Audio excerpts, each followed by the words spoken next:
Hello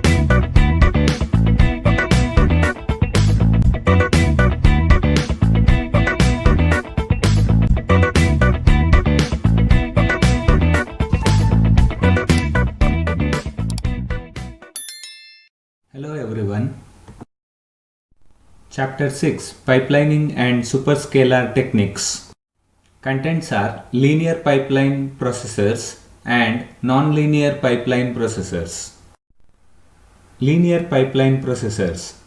A linear pipeline processor is a cascade of processing stages which are linearly connected to perform a fixed function over a stream of data flowing from one end to other.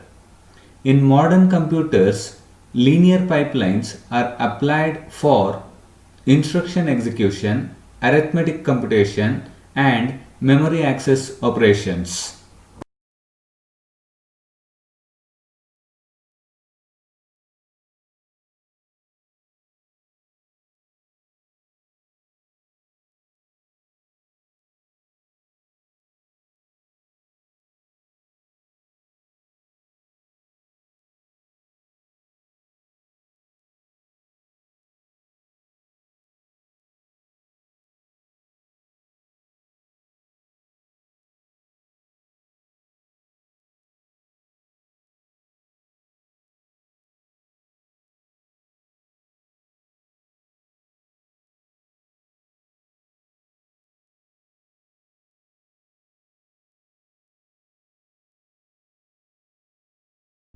Asynchronous model.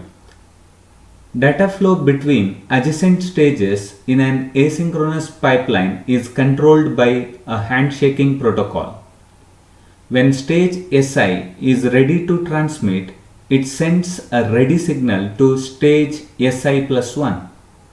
After stage receives the incoming data, it returns an acknowledged signal to Si. Asynchronous pipelines are useful in designing communication channels in message passing multicomputers where pipelined wormhole routing is practiced. Asynchronous pipelines may have a variable throughput rate. Different amounts of delay may be experienced in different stages. Synchronous model. Clocked latches are used to interface between stages. The latches are made with master-slave flip-flops which can isolate inputs from outputs. Upon the arrival of a clock pulse, all latches transfer data to the next stage simultaneously. The pipeline stages are combinational logic circuits. It is desired to have approximately equal delays in all stages. These delays determine the clock period and thus the speed of pipeline. The utilization pattern of successive stages in a synchronous pipeline is specified by a reservation table. For a linear pipeline, the utilization follows the diagonal streamline pattern. This table is essentially a space-time diagram depicting the precedence relationship in using the pipeline stages. Successive tasks or operations are initiated one per cycle to enter the pipeline. Once the pipeline is filled up, one result emerges from the pipeline for each additional clock cycle. This throughput is sustained only if the successive tasks are independent of each other. The diagram shows the working of an asynchronous pipeline as well as a synchronous pipeline model. You can make out, in case of asynchronous pipeline, the input, when it is transferred, the ready signal need to be sent to the next stage, and upon receiving, the acknowledgement is sent back to the previous stage. Similarly, in case of synchronous pipeline, the clock signal is given to each stage using the latches, and upon receiving the signal, each stage transfer the data from the current stage to the next stage. Also, diagram shows the reservation table, and the cross mark indicates in the table like that particular stage is active for the current time. Clocking and timing control. Under that, clock cycle, pipeline frequency, clock skewing, flow through delay, speed up factor, optimal number of stages, and performance cost ratio. Clock cycle of the pipeline is indicated with tau, also latch delay with D. We determine the maximum stage delay as tau m, and we can write tau is equal to maximum of tau I plus D, that is equal to tau m plus D. At the rising edge of the clock pulse, the data is latched from the master flip-flops of each latch register. The clock pulse has a width equal to D. This implies that the maximum stage delay tau m dominates the clock period. The pipeline frequency is defined as follows: F is equal to 1 by tau. Speed up, efficiency and throughput of pipeline. Ideally, a linear pipeline of k stages can process n tasks in k plus n minus 1 clock cycles, where k cycles are needed to complete the execution of the very first task, and remaining n minus 1 tasks require n minus 1 cycles. Thus, the total time required is Tk is equal to k plus n minus 1 into tau, where tau is the clock period. Consider an equivalent function non-pipelined processor which has a flow through delay of k into tau. The amount of time it takes to execute n tasks on this non-pipelined processor is T1 is equal to n into k into tau. Speed up factor. The speed up factor of a k stage pipeline over an equivalent non-pipelined processor is defined as Sk is equal to T1 by Tk. When you simplify, we end up with Sk is equal to Nk divided by k plus n minus 1. Efficiency and throughput. The efficiency Ek of a linear k stage pipeline is defined as Ek is equal to Sk divided by k, that is equal to n by k plus n minus 1. The efficiency approaches 1 when n tends to infinity, and a lower bound on Ek is 1 by k when n is equal to 1. The pipeline throughput Hk is defined as number of tasks performed per unit time. So Hk is equal to n divided by k plus n minus 1 into tau, that is also equal to n into f divided by k plus n minus 1. The maximum throughput f occurs when Ek tends to 1 as n tends to infinity. The diagram shows speed up factors and optimal number of pipeline stages for a linear pipeline unit. Nonlinear pipeline processors. Under that, dynamic pipeline, reservation and latency analysis. These things need to be discussed. Dynamic pipeline. A dynamic pipeline can be configured to perform variable functions at different times. The traditional linear pipelines are static pipelines because they are used to perform fixed functions. A dynamic pipeline allows feedback as well as feed forward connections in addition to streamline connections. Reservation tables. The reservation table for a static linear pipeline is trivial in the sense that data flow follows a linear streamline. The reservation table for a dynamic pipeline becomes more interesting because a nonlinear pattern is followed. Given a pipeline configuration, multiple reservation tables can generate for the evaluation of different functions. Two reservation tables can be constructed for the different functions x and y respectively. Each function evaluation is specified by one reservation table. A static pipeline is specified by a single reservation table.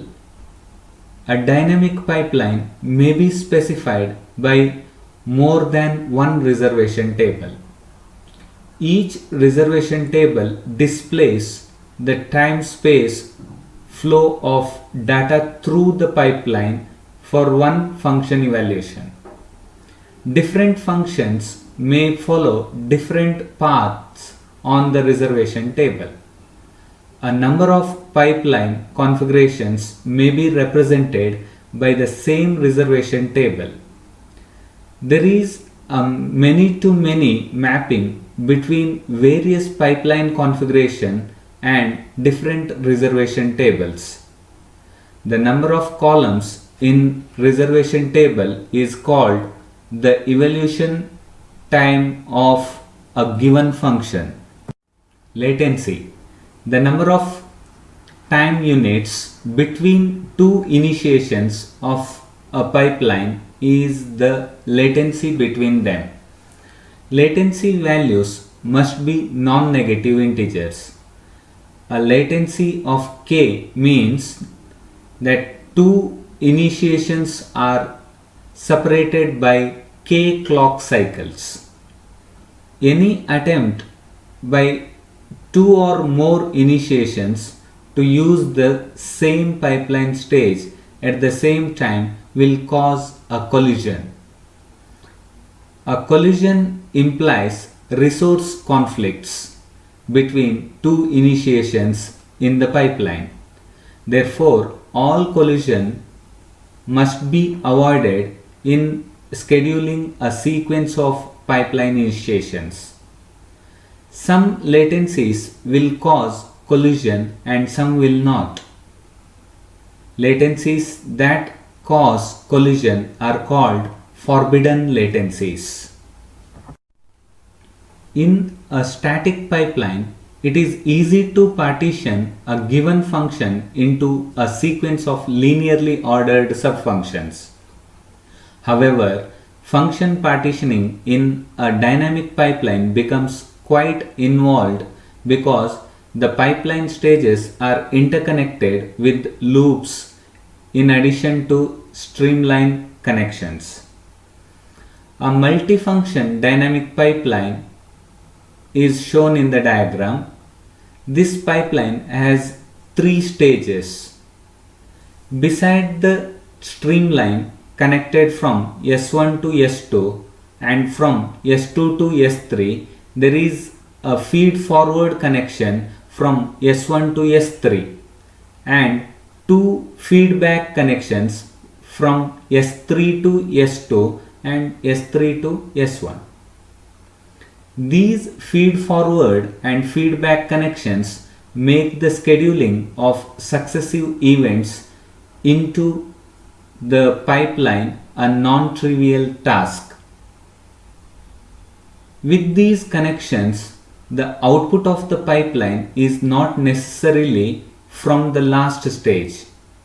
In fact, the following diagram shows the pattern on which one can use the same pipeline to evaluate different functions.